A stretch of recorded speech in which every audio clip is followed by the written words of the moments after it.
Nice to see you all. Peev. Hi, Nikolay. Hi. You're not able to hear me. We can hear you. Yeah, Shimokawa. Yeah, Hi. TAKAMI. Hi, Salman. Hi. Good to Nice see to you. see you all. I had to be unmuted. Yeah. Very nice. Hi, everybody. And thank you so much for joining for the session today. So I think we have another couple of minutes before we start. I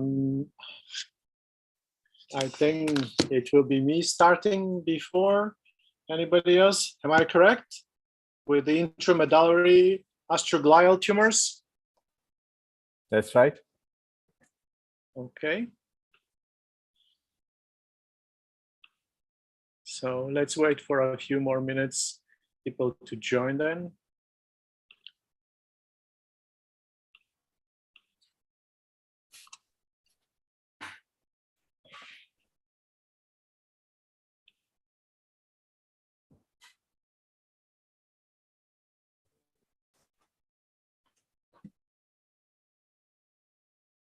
Hey, Nikolay, how are you doing? I'm good. Just in the hospital today, on call. Oh, But it is quiet and I have good registers, so hopefully everything will be okay. so when you are on call, you have to stay in the hospital. Well, I should not, but today we are a bit short of staff, so I'm staying here. So at the minute, there is a shortage of staff everywhere, and this is the situation. Are the airports getting any better, Nikolay? Well, I'll tell you. So my daughter was flying yesterday, and the waiting times in Manchester were 15 minutes. So it is not like an hour and a half before.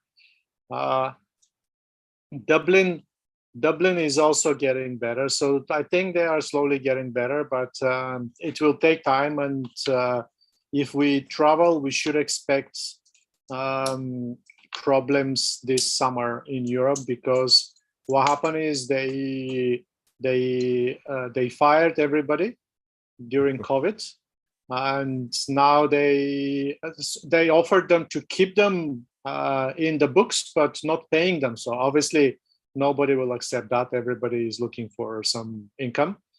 So people escaped and they started working different things, and now they are needed. But it's going to be a time to hire people and to train them. So it will be turmoil. Is it only in Europe? Is it not like that? How are things in Asia? Pretty good. Not bad at all. Yeah. Okay, so it's just in Europe then.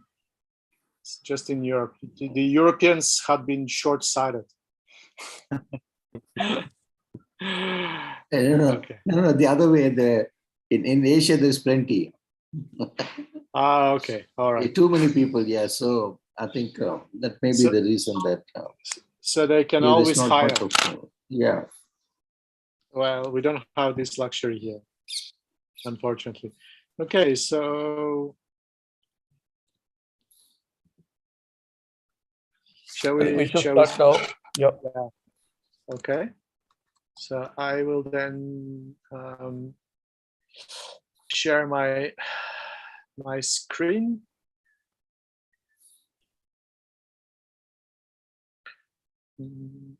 Okay.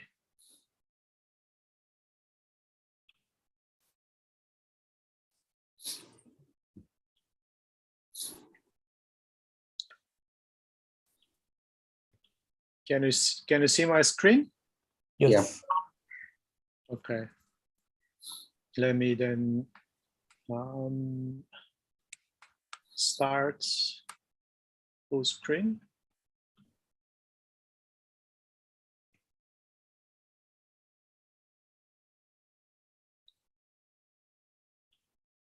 Okay. Right.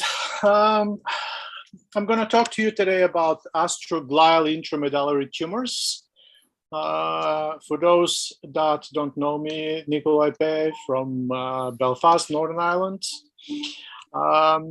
So if I have to give you some background about this entity, infiltrating gliomas originating from astrocytes, affecting more commonly brain, but also the spinal cord, about 15% of the cases.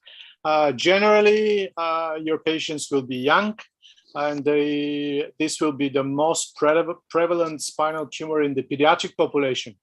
Second most common in adults, and it will rarely be seen over 60. Usually high-grade spinal cord astrocytomas have very rapid progression, and the outcome is very poor. For my 20 years in neurosurgery, I remember maybe 2 high-grade spinal cord astrocytomas. Both of them died very fast. So we don't know why this happens, why we have these intramedullary tumors. We don't know exactly why. We suspect environmental factors like ionizing radiation, methylation, and molecular alterations. We suspect genetics. Spinal astrocytoma, for example, is linked to neurofibromatosis 1 and also von Hippel-Lindau disease. About 1 out of 5 of your NF patients may have spinal cord astrocytomas. Relatively rare, with average age of 35 years at first presentation. It is with male predisposition. About 36 of the patients are between 0 and 20, and about 10 to 20% of the intramedullary tumors will be astrocytomas. Usually the low grades are most prevalent. Pelocytic astrocytomas are common in children and diffuse fibrillary in adults. It is usually poorly defined with fusiform enlargement of the spinal cord. It has infiltrative growth, and there is no defined cleavage plane intraoperatively. Invasion of the tumor cells induce hypoxia, inflammatory response, necrosis. The tumor expansion will increase also the macrovascular pressure and result in swelling and compression. Usually you will not find hemorrhage, which is unlike the ependymomas, for example. The clinical presentation will be indolent with multi-segmental involvement, radicular pain in the beginning. You may have deformity in young patients. Axial and radicular pain could be there for months before the diagnosis. And then at a later stage, the patient will have motor weakness, sensory disturbance, spasticity. So this is an interesting diagram which I wanted to include and to comment. You can see even if you have radical resection of these tumors, the survival strongly depends on the WHO grading. Grade 1 will have good survival, and grade 4 will have very poor 5-year survival. First reported surgical resection was published by Eiselberg in the beginning of last century, and then subsequently many authors worked, and then after 70s, the success rate of this of the resection of these tumors is better, especially after the work of Epstein and Brocchi, who introduced the use of the neuromonitoring. Nowadays, D-wave electrodes and dorsal column mapping is standard, and if you have it, you have to use it with your patients, and that will give you significant advantage. So surgical approach is usually dorsal. You can choose between laminectomy, laminoplasty, or many authors now are reporting minimal invasive approaches like hemilaminectomy. with central undermining as shown on that diagram. I have started using that. I know Sandeep is using this as well. So I don't see disadvantage of this. So if you haven't started, you may try this approach, and it works well and gives less complications later on. Usually after I do my my bony work, I will use ultrasound to see if I have exposed the tumor enough, or if I have to do more bony work. I advise you to do that because this is a good technique to keep you right and to not get you surprised that you actually have done not enough bony decompression and you have to do more after you have opened the dura, which is not very pleasant usually. So after the bony work, obviously dural opening with hitch stitches, and then the next step for me is initial sharp midline pia-arachnid dissection to facilitate mobilization of the dorsal midline veins from the dorsal median sulcus. And like that, it will expose the midline so you can do your midline myelotomy. Midline myelotomy is the next step. Usually it is midline, but with some eccentric lesions, you can use DRES approach. The finding of the midline could be tricky sometimes with the distended portion of the spinal cord by the intramedullary lesion. Redo surgery also will make that very tricky. The key landmarks that you have to use is the nerve root symmetry, perforating vessels. You can choose to use dorsal column mapping in case you have this on your disposal. And that will be of great help, at least in my hands. This is something that I like to use. Midline myelotomy is then performed after you identify the midline, and you start debulking your tumor. At that point, usually I will perform a small myelotomy, and then I will put again the ultrasound so I can see how much I have to open. I will show that in the videos later on. So after I tailor my midline myelotomy, I will put cotonates, as you can see here, up and down to keep the margins of the myelotomy open, so I can do my dissection and I can do my debulking. Some authors prefer to use pile traction sutures. I have seen also presenters showing blunt dissectors and retractors. I don't use that. I feel that like that I am damaging and I'm disturbing more the dorsal column, and then my patients will have problems after that. Usually, even without using that, at this stage, I will have maybe about 30% drop in the somatosensory potentials. Unilaterally or bilaterally, I will not be very worried about that because this will be transient and it will recover if it's only that at the end of the surgery. So after you have performed your myelotomy, after you have opened your myelotomy enough, you start with debulking.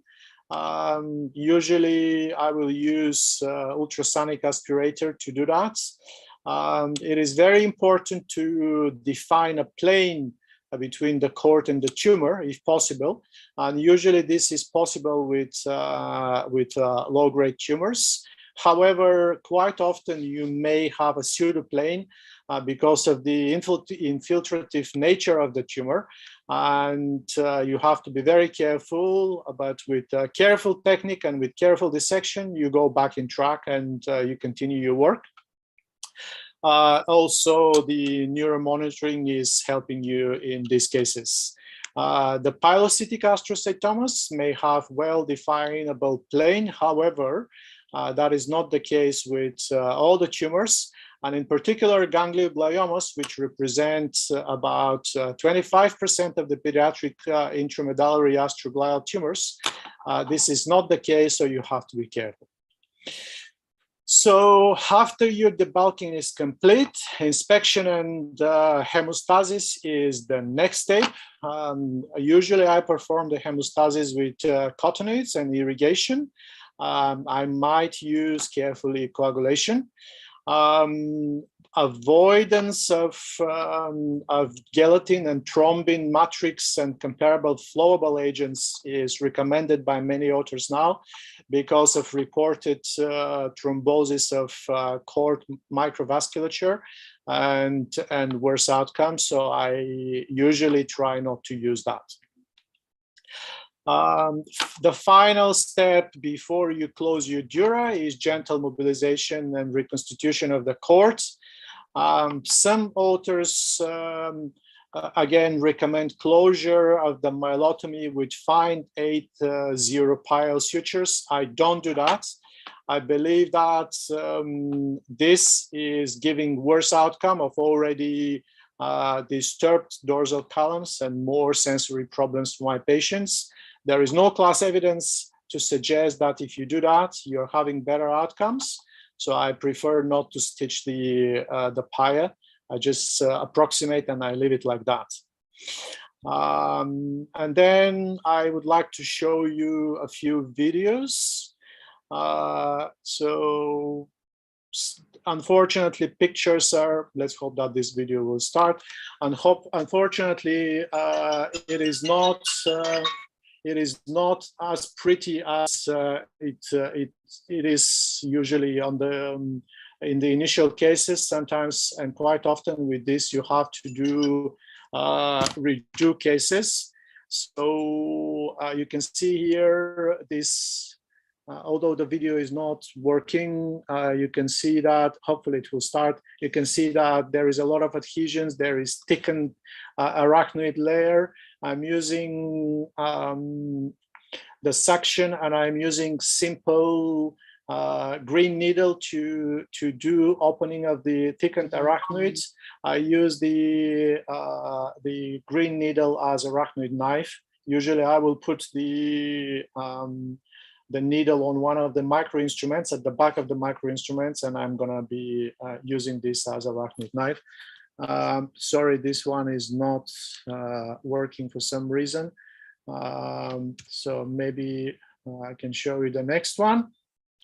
After I have created the access to the midline, you can see that the pia is dissected laterally together with the vessels. So this is the point when I will do a small myelotomy, usually in the middle, and then I will put a small cotton ball there, just so I can then use the ultrasound. So I define how big should be my myelotomy. This is how I do it initially, which I do a small myelotomy. I will put this small cotton ball, and then after this, I will use the ultrasound. So I will define, I will see where is the cotton ball. You can see the cotton ball here. And then you can see that my cotton ball is right in the middle. This is longitudinal projection. So you can see that you have to go up and down with your myelotomy. Oh, sorry about this noise. So after I do that, I will do 2 small myelotomies, top and bottom. So I can put these cotton balls, which you have seen. So one cotton ball top and one cotton ball bottom. And after I do that, I will then start my dissection and we'll continue with debulking.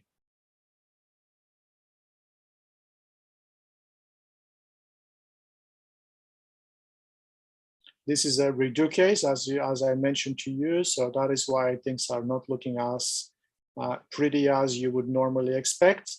The anatomy is a bit distorted, but still with careful technique, with the help of the neuromonitoring, you can identify midline and you can identify structures, and you can progress slowly and debulk and achieve still with these patients. Many of these patients are young and they had already surgery, and unfortunately the tumor is slowly growing and progressing, and you have to revisit and you have to do more work with them. So you have to be ready that once you start doing intramedullary tumors, unfortunately you will have patients which will come back to you and they will ask for more surgery, and you have to go and do it. Okay, and that was it from me. Thank you so much. I will now try to stop sharing.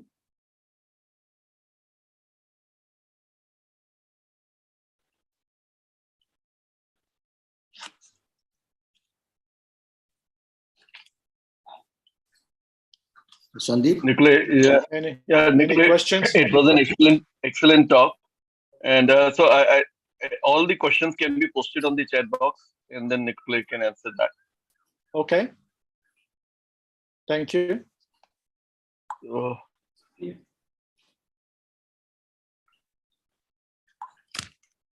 Nikolay, are you monitoring D waves? Yes, so I didn't include neuromonitoring because this is another separate talk. But yes, D-wave is important for me, and I do monitor D-wave. I had a slide showing D-wave electrode in the very beginning. Yeah, I saw that. I'm reliant on that. I normally continue to work. I'm a bit aggressive. I continue to, if I have, for example, drop of my MAPs, as soon as my D-wave is okay, if I have D-wave that is above 50%, I will continue to debulk. If you talk to different authors, they will tell you that this is the approach. Otherwise, if you're too impressed by the drop of the MAPs, you are under resecting. So I'm a bit aggressive, and yeah, some of my patients, I will consent my patients that about 25% of them will have transient deficit after the surgery, and it will recover mostly. And in our series here, about 10% of the patients will have permanent deficit after radical dissection. But you know, you have to choose which is worse, to have another surgery soon after the first one, or to be a bit more radical and to have to risk neurological deficit. So usually I discuss this with the patients. There's a question for you. What is the invasive method of diagnosis? I really can't understand the meaning of the question. What is the invasiveness of the diagnosis? Maybe whoever is asking that will, which is the invasive method of that? Which is the invasive method of diagnosis? Maybe if you can clarify what exactly you mean with that. So there's another question, that how can you help the patients with the astroglial tumors for doctors who are working in middle and low income group countries? Right. Well, it is really, you have to create your own setup. It is nowadays not very, very difficult to organize neuromonitoring. It is available in more and more centers, and I think you can probably work without.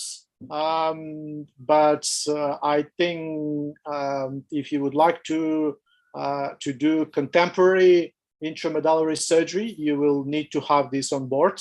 The rest that you need is standard microsurgical settings. Yeah, I think you really don't need much. You need a good microscope and good instruments. As far as neuromonitoring is concerned, I don't use it in most of the patients. I use it in very few patients. So, well, and I never had any problem with that. But that's okay. So I think different, you know, everybody has his own different approach. I'm obliged to use it here, and I do use it, and I have a good neurophysiologist that so I think it's a matter of trust. If you have a good electrophysiologist, and if you manage to create a good relations with them, and if you know when you have to trust them, then it's okay to have it. Yeah, I'm not arguing in favor or against the monitoring. What I'm saying is you can easily do without it also. So What is your even in indication with for the low grade And- astrocytomas, I agree. When you have well-defined plane, I agree. But with high grades and with some of the low grades, I have difficulties to establish the plane, and then I rely on neuromonitor. Sorry, Sandeep, just a question. What is your indication for using monitoring? In which situation would you use it? Because I also use it sporadically. I would not use it in So every case. I use it in redo patients. So I did one redo recently, operated elsewhere. And so in that, the planes are usually not as easily seen as in a fresh case. So I use in that. And sometimes these are going into the brainstem also. So in those patients, I would prefer to use neuromonitoring. Yeah. Well, yeah, exactly. If you have redo case, if you have a pseudo plane, not well defined interface between the tumor and the cord, I think it's good to have it.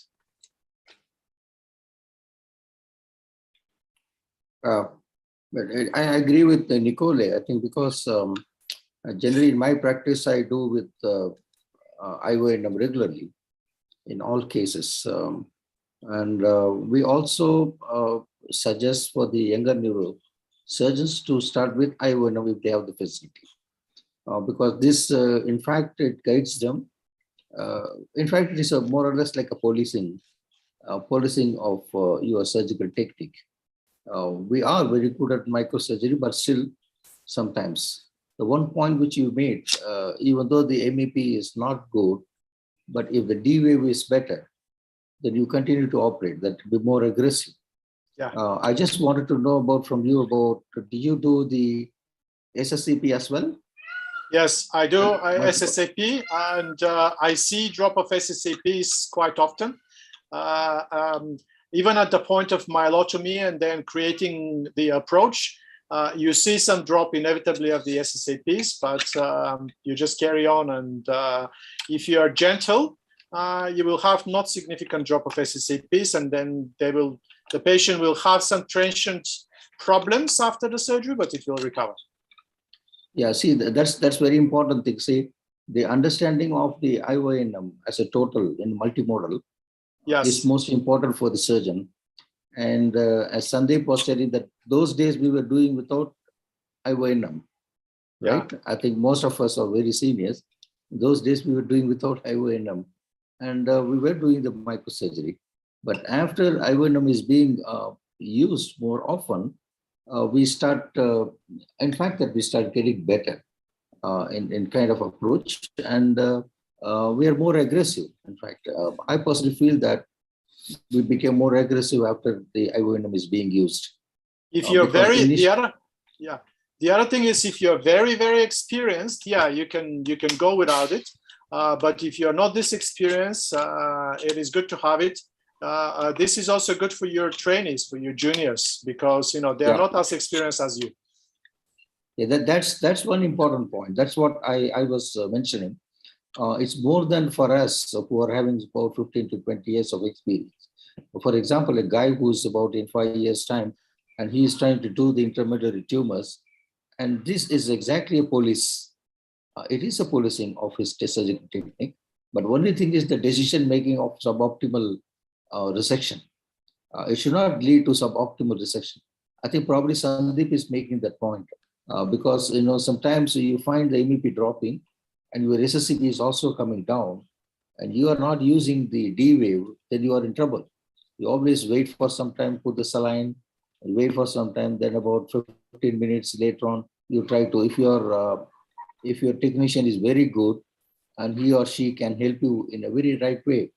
So it is I understand. In fact, that it's more or less like an epilepsy surgery, and it's very important to go hand in hand with the electrophysiologist particularly for excising the intramedullary tumors. Well, so there is one question which asks, what about the transformation of spinal gliomas? Is it same as intracranial gliomas? Well, I had recent case when it started as grade 3, and then in couple of months I had to go and reoperate again because it was a very young girl.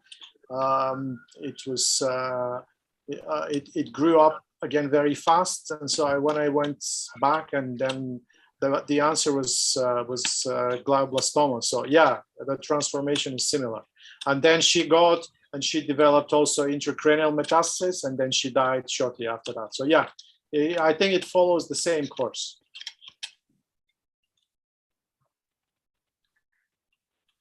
Well, so there is another question. What ultrasound terminal do you use? I use BK, but it doesn't really matter. You know, anything that you have there will work for you.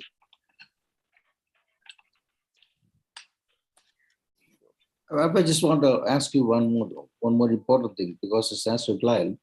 The recent classification of WHO 2020, you know, it's not touching much on the spinal tumors. Do you send them for further studies? For example, other than the histopathology, immunohistochemistry, and molecular studies? Yes. So because of this question is, you know, in continuation of the previous question which was asked earlier, the transformation of the low grade to the higher grade.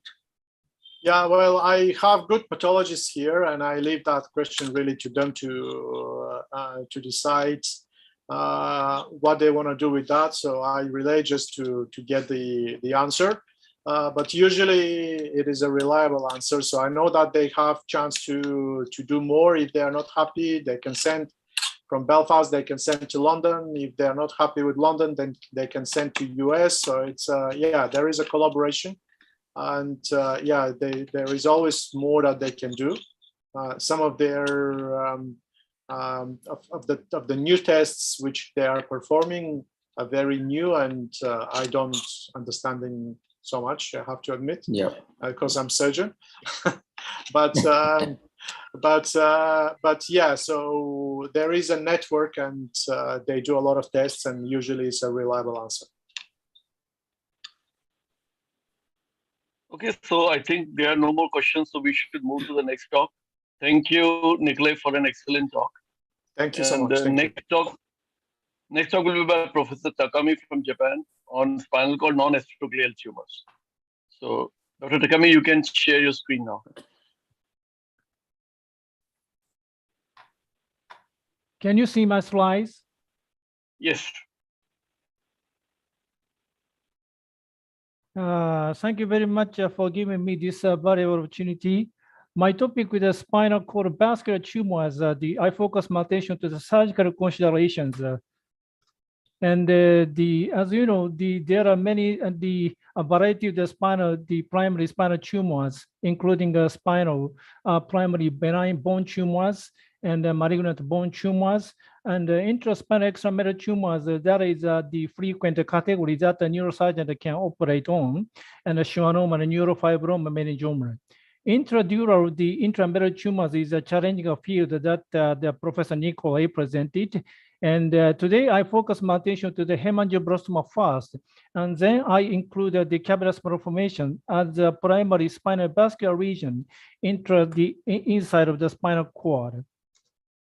And first of all, I would like to give the background of the hemangioblastoma. This is a WHO grade 1, and the mean age at the presentation around 30 years. Association with von Hippel-Lindau disease 25 and a sporadic 75, and there is no difference in gender difference, and the majority of the tumors show very slow growing, and imaging characteristics include intramedullary mass with the abnormal, I mean the serpentine, the froboids, and the majority of the tumors are located subpial, and the posterior aspect of the spinal cord, often associated with the intraspinal system. It is very rare for us to see the anterior aspect of the spinal cord, and the many tumors may show the extensive long segment of spinal cord. And the surgical resection is the only way how the patient will have a successful outcome. I can show you one of the cases. So this is the case of the hemangioblastoma, extra intramedullary component. I mean, the exophytic the growing in the cervical spine. This 25-year-old female presented with the subacute onset of right upper extremity pain. This pain is very, very severe. It is very difficult for her to continue her daily life, and a numerical rating scale 10. And she demonstrated mild spastic gait, but still independent. So as you can see the abnormal phloboid, the just posterior the aspect of the spinal cord.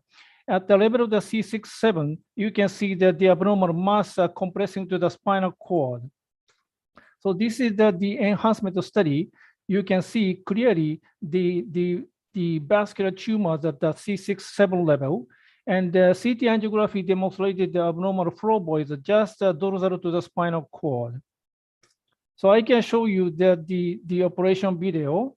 So this is after the exposure of the tumor surface. So first of all, I usually take the ICG angiography to try to see the feeding artery first, and then tumor stain and the draining vein. I can differentiate easily, but this is only the posterior aspect. And the feeding artery on the posterior aspect of the spinal cord was carefully coagulated, and try to find out another feeding artery, try to separate the nerve root. And finally, I can see the small feeding artery just curled to the tumor. And then I introduce the ICG again. This is definitely the feeding artery to the tumor, so that I didn't hesitate to cut this artery. Then caudal part was treated, and then I go into the another part. So all nerve root was clearly carefully separated to try to find another feeding artery.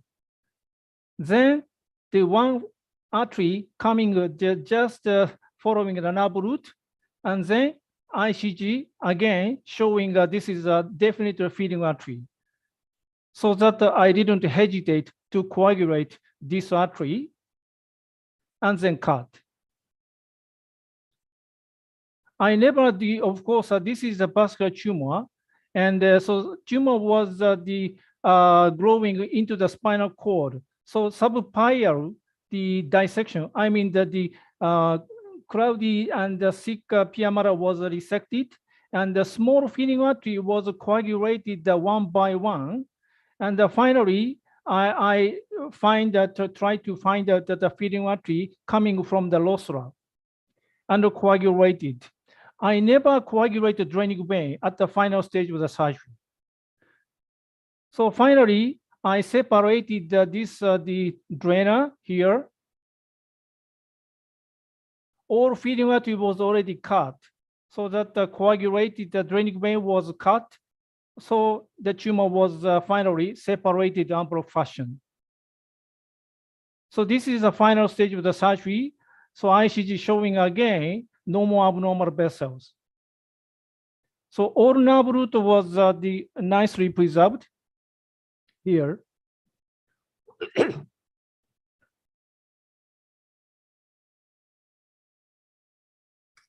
So this is after the surgery. So her functional neurological recovery recovered very good. So this is a case of this hemangioblastoma just located posterior. So this is another case of the intramedullary hemangioblastoma. This is a little bit aggressive of the tumor than before.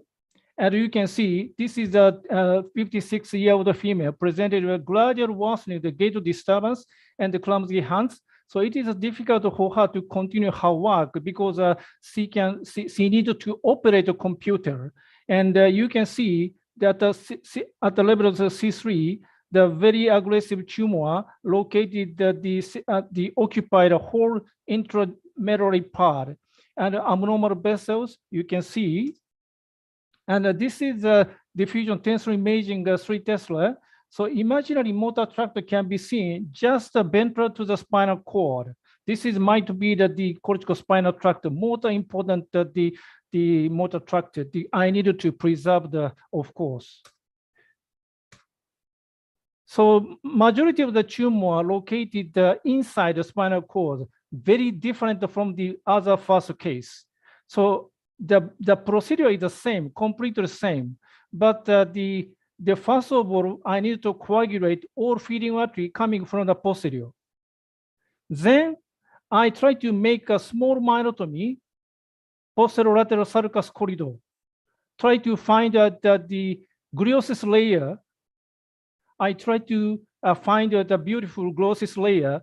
This is very, very important. I mean, the first step to operate this kind of the hemangioblastoma. Finally, I can try to see this beautiful layer. Just separate, you can see the reddish the vascular surface, and then separate the gliosis layer. Then I follow this gliosis layer from right side, left side, caudal side, or the dorsal side. So all layer was separated, but the most difficult case is the ventral part. And this case, this tumor occupied the whole intramedullary part, so that the feeding artery, some of the feeding artery coming from the ventral. So this is very, very important for me to try to find the feeding artery using the ICG. So carefully dissection. Finally, I try to find the feeding artery coming from the anterior spinal arteries. Then finally, the dorsal draining vein was coagulated cut. So tumor was separated from the spinal cord and removed the unbroken fashion here. And then ICG again, try to see how much the preservation, preservation normal circulation from anterior artery was. So this is very good.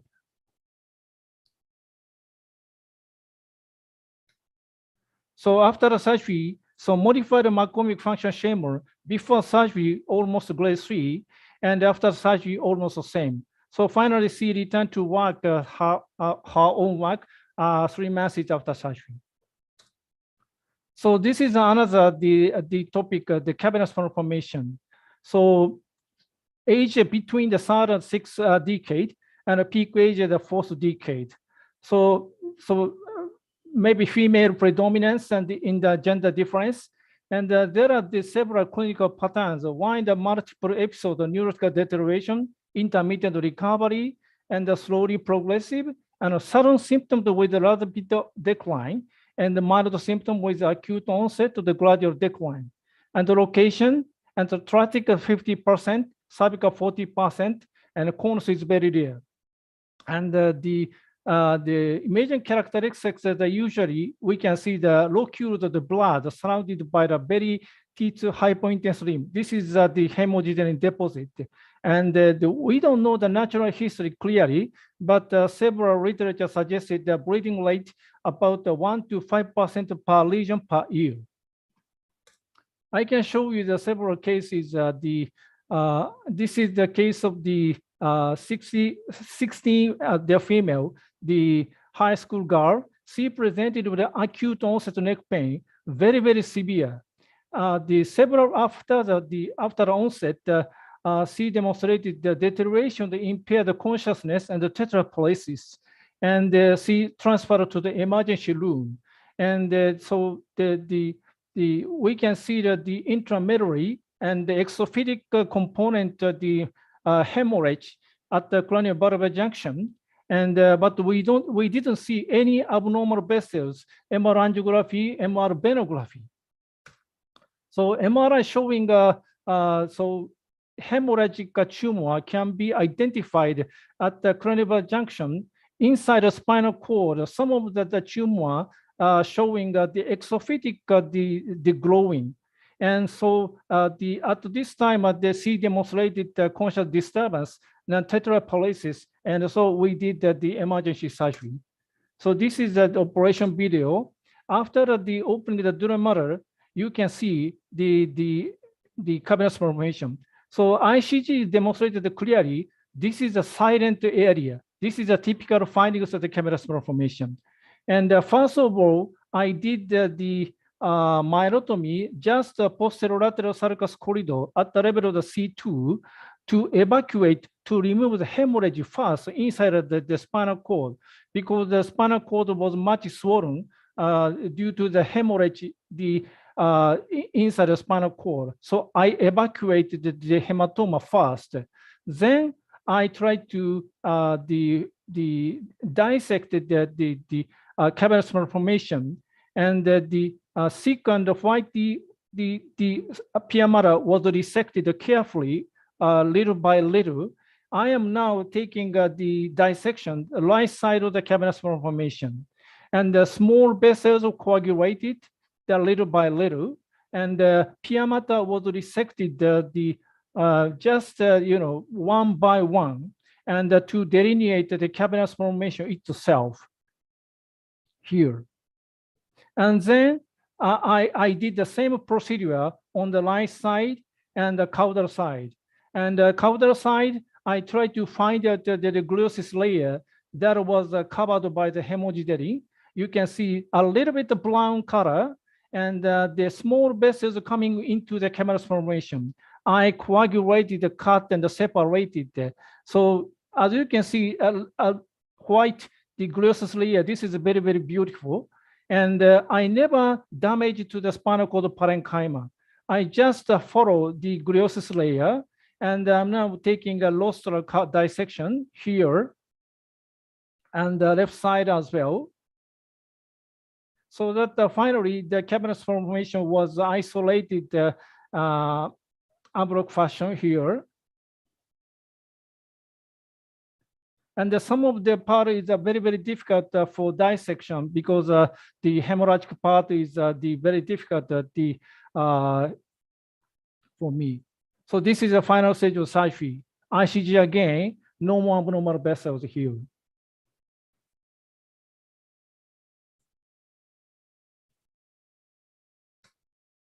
So just 1 day after the surgery, you can see a little bit of aggravation intramural signal compared to just before the surgery. But 10 days after surgery, the spinal cord signal is much better. And 4 months after the surgery, you can see the shape of the spinal cord a little bit the tortuosity, but it's okay. This is 4 months after surgery. She already back to the high school, and you can see a little bit clumsy hand on the right side, but she said that this is acceptable. This is another case of the cavernous formation, intramedullary component. This 26-year-old female presented acute onset neck pain and left upper extremity pain, very severe. She demonstrated the mild gait disturbance, but just 1 month after the onset, she demonstrated the gradual improvement. So MRI scans obtained in the local clinic, you can see the spinal cord swollen, and at the level of C2, you can see the hemorrhagic part. And then she visited to my clinic. I take an MRI again, and the MRI was dramatically changed, of course, because this is a hemorrhagic cavernous formation. And I can see easily a cavernous formation was localized at the C2 level on the left side. So this is the operation video. I approach from the unilateral left side, and then ICG demonstrated the again, so silent area, so that the cavernous formation itself was hidden just under this ICG silent area.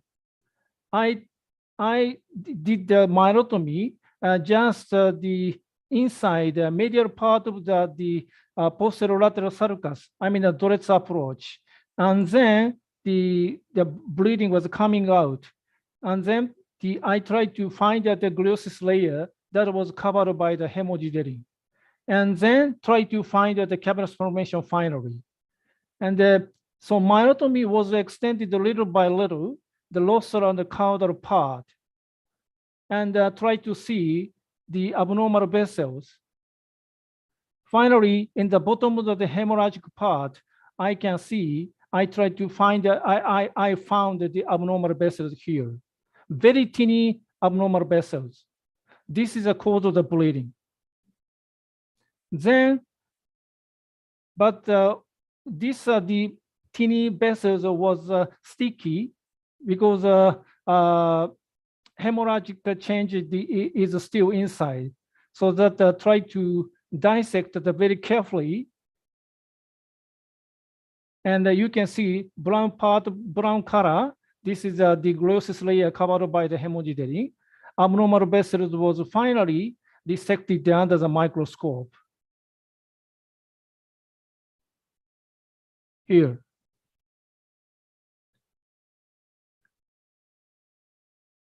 But I'm still afraid that I left behind any small cavernous formation inside the spinal cord because I approached from only the left side, and the myelotomy was too small, so that I introduced the assist endoscope and try to find any residual cavernous formation inside.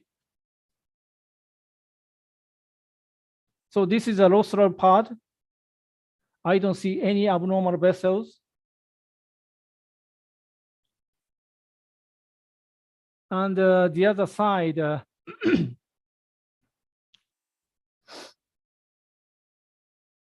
no abnormal vessels. So I felt good. There is no residual cavernous formation inside the spinal cord. This is the final stage of the surgery. Then ICG again, and you know, you can see the small, the perforating artery can be preserved well. And the myelotomy was closed again, and the surgery was I completed the surgery. So this is the 4 weeks after surgery. Her neurological condition is very good and recovered very good. So for safe and curative surgery for the vascular spinal vascular tumors, surgeon needed to take a best balance, a better balance between the surgical cure and the functional or functional preservation improvement by the surgical strategy, technique, monitoring, and the fluorescence technology. And recently I used the take assist endoscope. And another issue, the approach selection of the myelotomy. Majority of the intramural tumor can be approached from the dorsal midline, posterior median sulcus, as Professor Nikolay presented. And the majority of the cavernous formation cases can be approached from the posterolateral sulcus corridor. That is the dorsectomy. And hemangioblastoma can be dissected the direct transpierre approach. And the comparison of the PMS and the PLS, the midline approach and the lateral approach for the spinal intramural tumors. For the PMS approach, indication of the MR image is the tumors located in the central area within the spinal cord. Advantage is widely used, and the surgeon can familiar, and the equal left and right exposure of the tumor, anatomically very oriented. Disadvantage is the potential risk of the posterior funiculus damage. On the other hand, the PLS approach is the tumors are located unevenly within the spinal cord, something like cavernous formation or subpial or hemangioblastoma sometimes. And the possible benefit of pain relief because this approach is very close to the dorsectomy and the possible preservation of the posterior funiculus. And the disadvantage of the PLS is selectively used and uneven exposure, and so potential risk of the lateral funiculus damage. So this is the Again, the intraoperative fluorescence technology, a case of the hemangioblastoma, the surgeon can see that very easily the spinal the feeding artery to the tumor and a tumor stain and the draining vein. This is a case of the cavernous formation. The surgeon can recognize the silent area. The cavernous formation was hidden under this silent area. So this is my conclusion that for spinal cord vascular tumors, such as a hemangioblastoma or a cavernous formation, radical tumor resection using a safe and precise strategy is absolutely desirable. So intraoperative vascular flow assessment using ICG is easy, repeatable, and getting popular recently, of course, and the very practical without any significant risks. And the ICG can be used for a careful analysis, spinal vasculature flow, anatomical orientation. So finally, the preservation of the neurological function is of great importance for a patient to maintain the post-operative health-related quality of life. Thank you very much for your kind attention.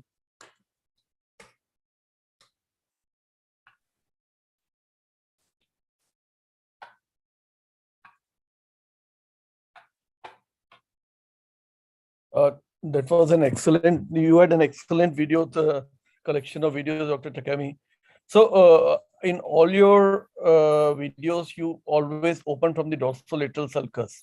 Is that your routine technique, or you do it from midline also sometimes? Majority, as I showed, the majority of the intramural tumor, something like ependymoma, astrocytoma, can be approached from the midline, dorsal midline. But sometimes I take the posterolateral corridor based on the MRI findings. And retrospective analysis on my case suggested the majority of the cavernous formation approach from the posterolateral sulcus corridor.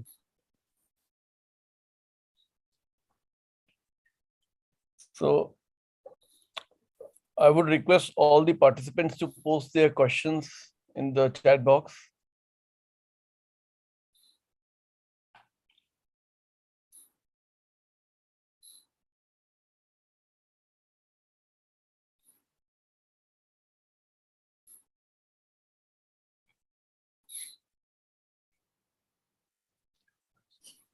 And do you always use monitoring? Because I did not see any neuro monitoring during your videos. Of course, I ask the physician, the technician to have MEP, transcranial MEP, and SSEP, and always. And but my philosophy, I always set the monitoring, but I don't believe too much. Mm-hmm.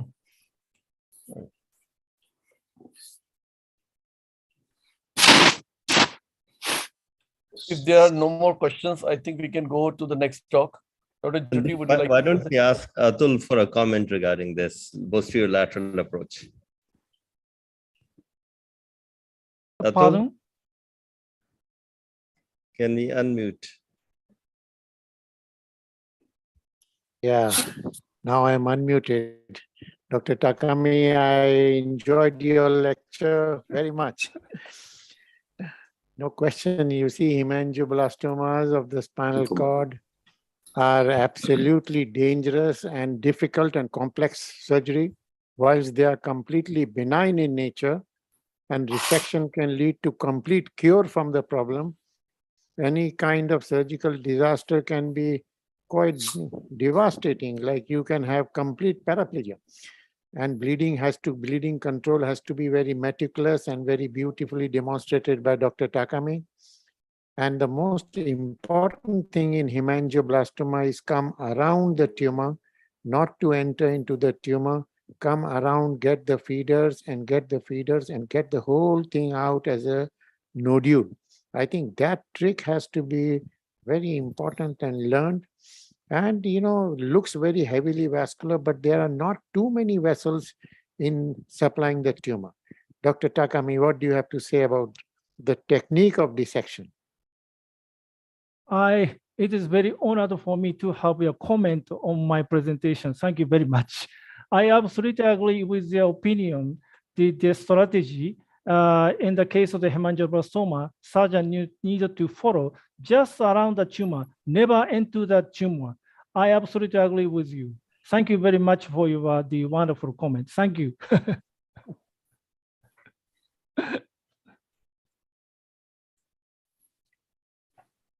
And of course, the entry point, Takami, as you said, lateral entry or midline entry, these tumors are subpial in nature, as you said, subpial. They are outside the cord, outside the substance of the cord. And they show up, they are seen on the surface of the tumor at some point.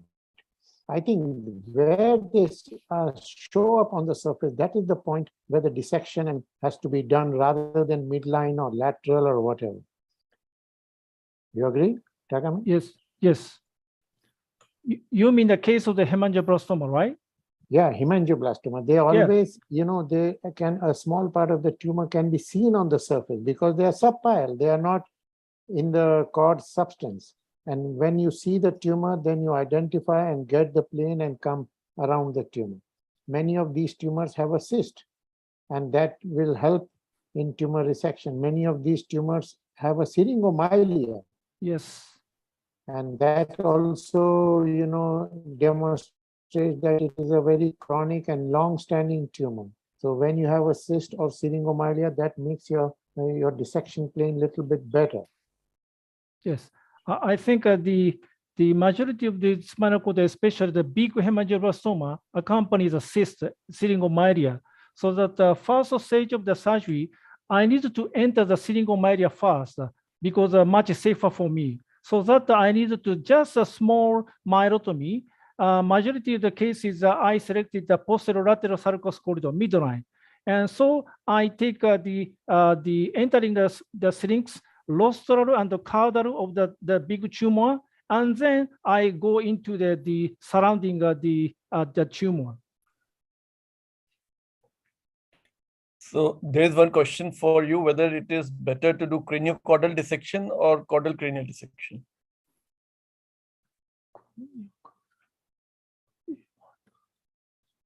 I think both of dissection is necessary. I think my philosophy, this kind of the vascular tumor, the surgeon needed to dissect whole part of the tumor, never go into the tumor. And do you do spinal angiogram in all these patients? No. Before the ICG angiography, I always ask my fellow to have angiography in the case of the hemangioblastoma. But after ICG angiography, I skip the standard angiography before the surgery. I skip.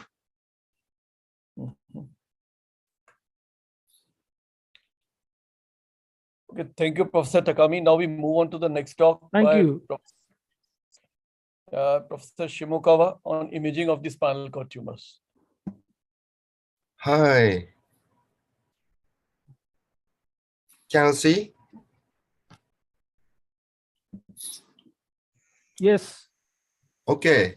My title is Imaging of the Spinal Cord Tumors. Today's contents.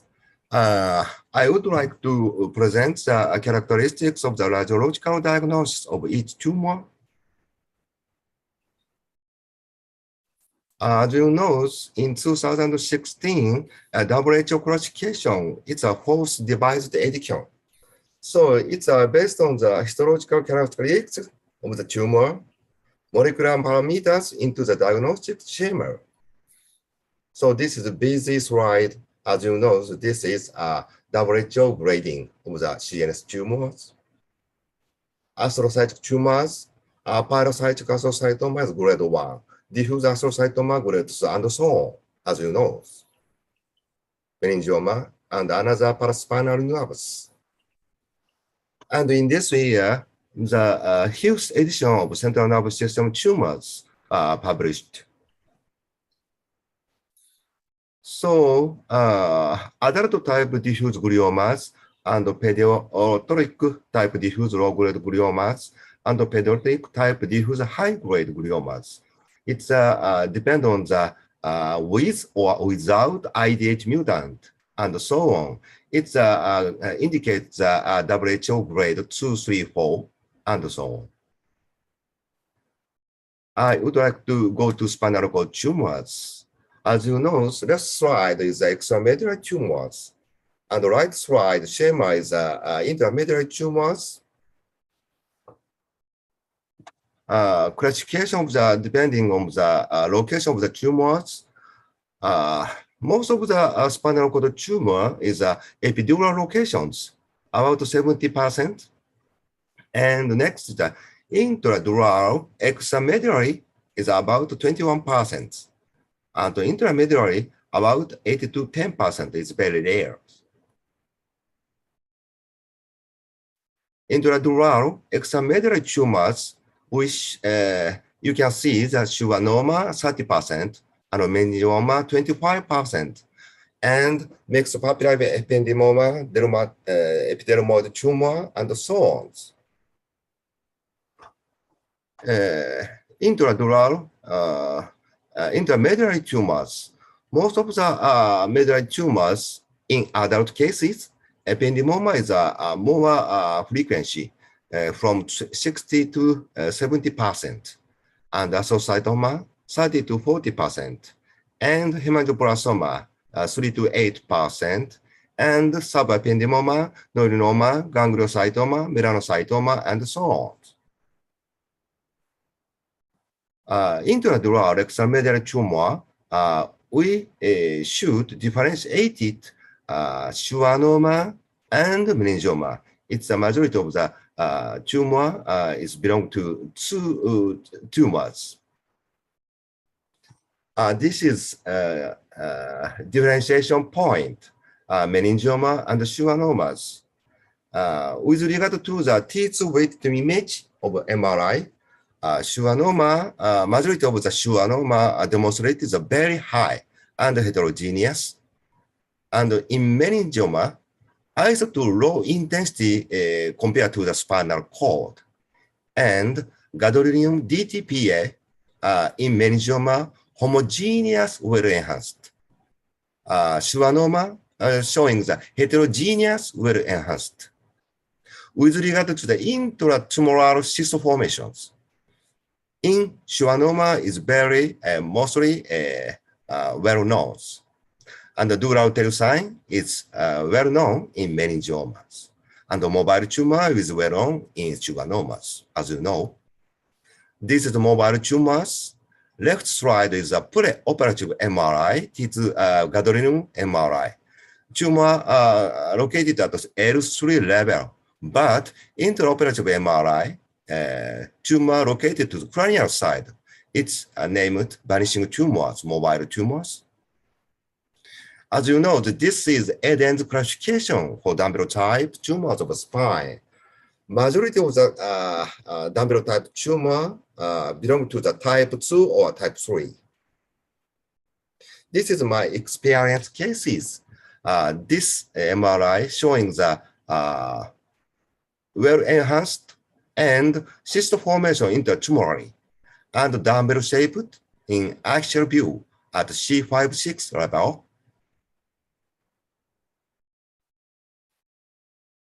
And you can see the bone erosion of the foramen of the C6 of the right side. This is the intraoperative photo. This is tumor and the opening of the dura. You can see intradural tumor and intraforaminal tumors. This indicates the Eden's type 2 tumors. This is the origin of the tumor and a dissected surrounding nerve rootlet. And this are part of the tumor and cut a removal of the tumors and fixed. Histologically, anti-type A neurinomas. And the dural tail sign. You should remember the dural tail sign. It's a majority of the dural tail sign belong to the meningioma in sagittal view or a coronal view like this slide. But you should remember another pathology of the dural tail sign, such as meningeal dissemination and spinal sarcoidosis, malignant lymphoma, leukemia, paraganglioma, and capillary hemangiomas. Next, T2 weighted image in meningioma demonstrated ISO to low intensity spinal cord. This is ISO intensity mass in T2 weighted image, meningioma, meningioma, meningioma, and malignant lymphoma, malignant lymphoma, malignant lymphoma. You can notice a little bit high intensity to the spinal cord compared to the meningioma. It's a malignant lymphomas. Another ISO intensity mass in this weighted image, hemangiopericytoma and sarcoidosis, Pacquiao meningitis. This is low intensity T2 weighted image. So CT demonstrated the high intensity. So as you know, this is ossified meningiomas. In these cases, I recommend we use a QSA, bone QSA. It's a very useful in this type of tumors. Another characteristic is the cyst formations. This is a Pelocytic Astrocytoma and ependymoma, gangliocytoma, and hemangioblastoma, as Professor Takami presented. This is the tumor locations cited by Dr. Takami's manuscript. Central locations and eccentric locations. This is the subependymomas. Multicentric regions, gadolinium enhancement, multicentric regions, and not so well enhanced, and exophytic growing, like this. And typical subependymoma demonstrated the bamboo leaf sign. Bamboo leaf sign, like this schema, tumor and tumor T2 weighted image demonstrates like a bamboo leaf sign. Axial view is a tumor and tumors. This is well seen in 30 to 40 years old male patients. Cervical to cervicothoracic level, it's a subependymomas. This is another characteristic is a floboid hemangioblastoma, like this slide. Another characteristic is a intratumoral hemorrhage. This is my experience cases. This T2 weighted image didn't demonstrate the hemogenic cap, but another cases demonstrated the hemogenic cap sign. This is a low O signal. It indicates a hemogenic cap sign. Another case is a tumor at the cauda equinus. As you know, this is a myxopapillary ependymomas. Another issue is no enhanced intramedullary tumors, such as low-grade astrocytoma and subependymoma, ganglioglioma, and cavernous malformations. This is Pelocytic Astrocytomas, T2 weighted image, and gadolinium enhanced image. No enhancement. It indicates the low-grade astrocytomas. This is diffuse astrocytomas, T1 weighted image, T2 weighted image, and enhanced images. On the contrary, high-grade astrocytoma is a well-enhanced, such as ring-like enhancement, anaplastic astrocytoma, and glioblastomas. So next, ring enhancement tumors, glioblastoma and metastasis, schwannoma, and malignant lymphoma, we should remember. and differentiated from the another pathology such as abscess and hematomas. And PET is very useful to differentiate tumor from inflammations. This is the T2 weighted image, gadolinium image, and FDG PET, methionine PET. It's FDG PET fusion image. So this is anaplastic astrocytomas. Another case, this is T2 weighted image, enhanced image, and FDG methionine CT hotspot indicates the malignancies. So another issue is T1 high regions in spinal canal, hematoma in subacute stage, such as intermediary hematoma, SAH, epidural hematoma, cavernoma. Another pathology is fat tissue, such as lipoma, angiolipoma, dermoid, epidermoid, teratomas, and melanin and protein-rich and calcification of occasions. Intramedullary hematoma, it's a intratumoral hemorrhage, such as ependymoma, hemangioblastoma, and cavernoma, as Professor Takami presented, and vascular lesions, and others. And this is cavernous malformations. It's a skip. And I presented the usefulness of diffusion weighted image. High diffusion weighted image indicates a high viscosity, such as epidermoid, and high diffusion image indicates a free water in extracellular spaces, such as infarctions, and high cellular density, such as malignant tumor and metastasis, and so on. This is high viscosity, epidermoid, T2 weighted image, T1 image, diffusion is high. It's a high viscosity.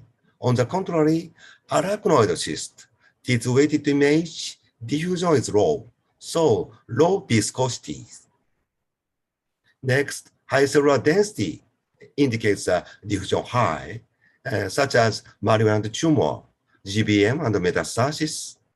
But ependymoma and hemangioblastoma is a low diffusion image. And this is metastatic T2 and T1, high diffusion. It's a metastasis origin lag. And the metastatic tumor, intramedullary,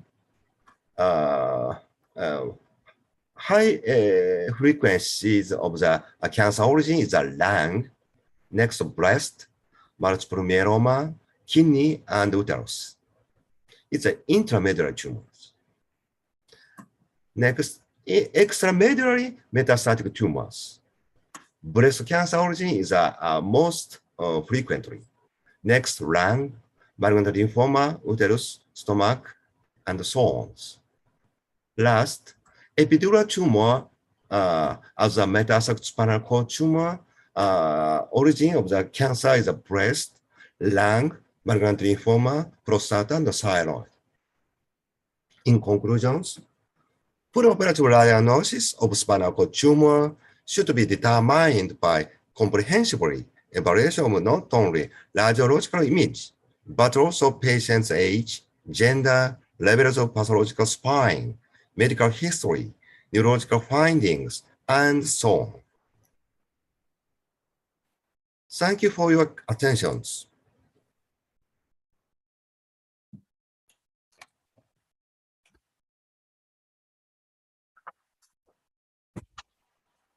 Judy, you want to say something? It's actually, it's a very, very nice, very comprehensive talk.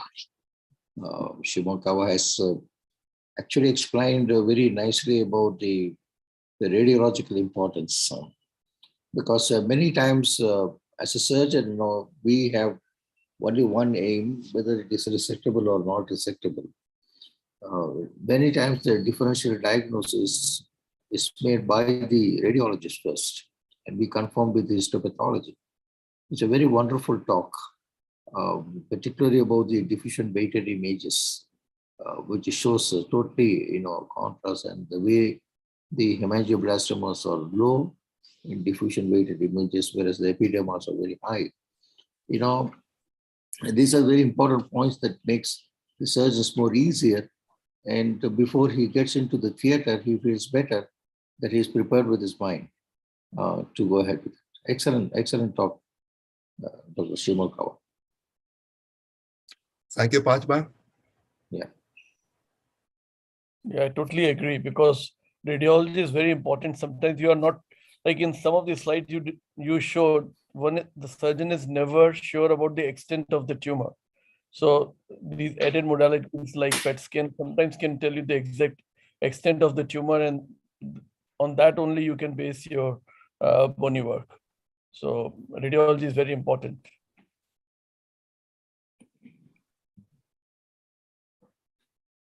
Any other comment? Because what I personally feel is that the important interaction with the radiologist is very important. That's most important for preoperative assessment. And what I find from Shimokawa's, this one is it's about the PET scans. The PET scans add on, right?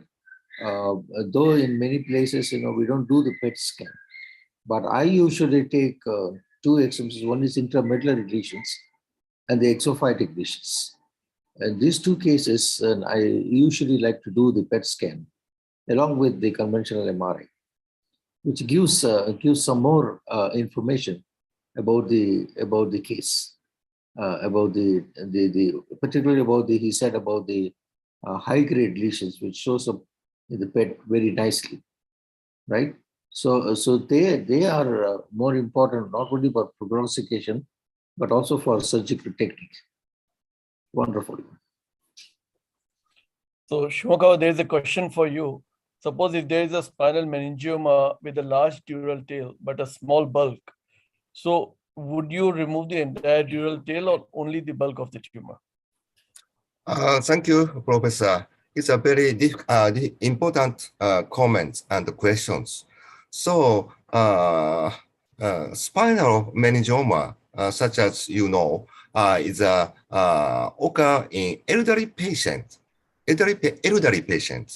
So I recommend the optimal resection of the tumor is involving the dura mater completely, but it's depend on the cases and the neurological findings.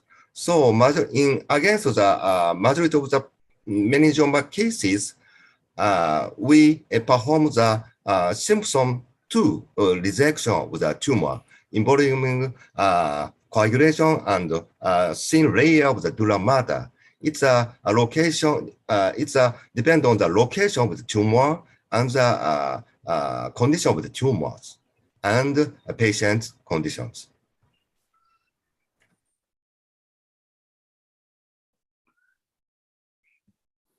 Sandeep, what would you do? Yes, so in spine, I have not seen a patient like that, but last year I had to do a brain meningioma. There was a big bulky tumor, around 4 centimeter tumor, and there was such a huge dural tail from front to back, and the patient had a history of fall 10 days ago after a seizure. So everybody thought that it was a chronic subdural hematoma. And so when we opened it up, it was all a huge dural tail, and it turned out to be an atypical meningioma. So we just removed the bulk of the tumor and gave radiation to that long tail. But I have not encountered any such patient in spine. I think it will be very challenging to remove the whole dural tail. I would just remove the bulk of the tumor and then observe the tail, because the tail many times doesn't really increase in size. Yeah, that's actually, it's sometimes it is very a technical challenge. For example, that the base is up to about 1 vertebral level, or I'm talking about the ventrally placed meningiomas. When we approach from one side, But if the tail is very much extended and calcified, that is where the problem, because your bony exposure is going to be larger and larger, and I'm not very sure how far it is worth to do such amount of decompression. For example, if it extends one level above or two levels below, or one level above at least, we have seen few cases where we have a thin line keeps going. So we always have the dilemma to go it along. But our olden days, the teaching was that, you remove the meningioma and then you cauterize the dura. And then we used to excise it. Particularly in the cervicomedullary, cervicodorsal regions, the epidural space are also very large. The epidural venous oozes in case if it happens to bleed. It's very, very difficult to control. I've seen in few cases, I do not know about others' experience. When you try to excise the meningeal tail, sometimes along with the meninges, right? And you have experience more about the epidural, the bleed. That also need a technical challenge. And then the closure. So that is also an important point, because you can't leave that place very empty, because you may get a chance for the spinal cord to move anteriorly if you don't close that. So these are the technical important points which I like to put forward, but at the same time I like to know about from other colleagues. How will you do that? How will you close in case if you are doing a large patch of epidural, the meningeal tail, and also the dural excision, anterior, ventral.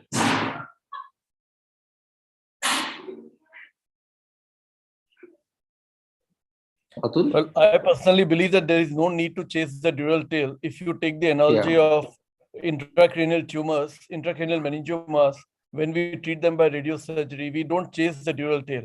And many studies have already proved that the dural tail doesn't really lead to increase in the tumor control growth rate failure.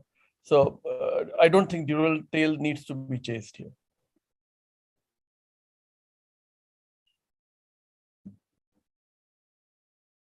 Any other opinion on this? Because this is very important. Even when you remove the meningioma, you remove along with the dura, and you find a huge, particularly on the ventral side. I'm not talking about the dorsal side, on the ventral side. So we nowadays use this, the duragens and other material to lay down there, or sometimes use the fascial lata to have a small layer of fascial lata down. This is what we have been practicing for some time. But we also do not extend too much of exposure to go and chase the dural tail. Yeah, same here. I also use Duragen when there is a dural defect and then supplement it with glue and other things. So, but I usually do the minimally invasive procedure. So the CSF leak rate is practically zero. I just had it in one patient. The only important thing is that we should have a good follow-up because of the recurrence. Recurrence is, that one thing is we have to tell the patients, relatives and the patient that they should come for the follow-up very regularly. That's very important.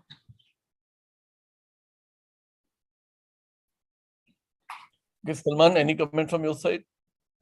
I think wonderful. I am grateful to TAKAMI and also Shimokawa and Nikolay, obviously, and both of you have done a great job. I think I learned loads today.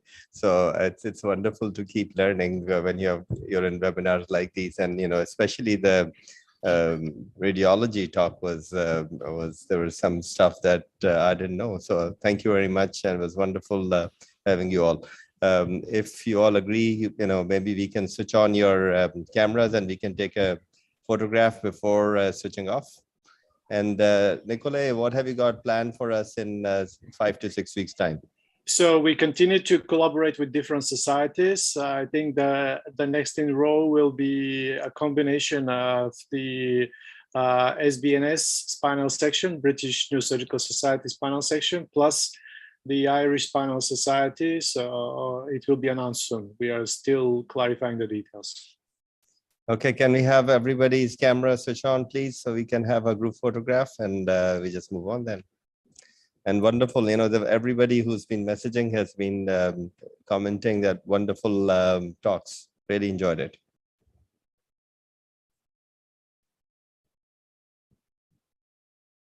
Hey, Matt, can you take a picture for us, please? Yes, sir.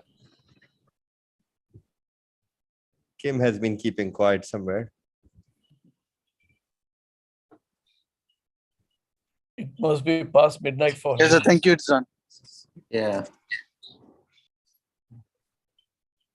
Okay, Sandeep and Juti, would you like to wrap it up, please?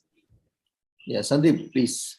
Yeah. So it was a very informative and excellent presentation. And I think, as Salman mentioned, all of us learned a lot. And I would request that, because these are such informative talks, I would request all the people who are present here, they should spread it amongst their friends, and more people can benefit from these webinars which we are organizing on a regular basis. So with that, I think we should just close the session and see you next time. Thank you. Thank you. Thank you very much, friends. Thank you. Bye-bye.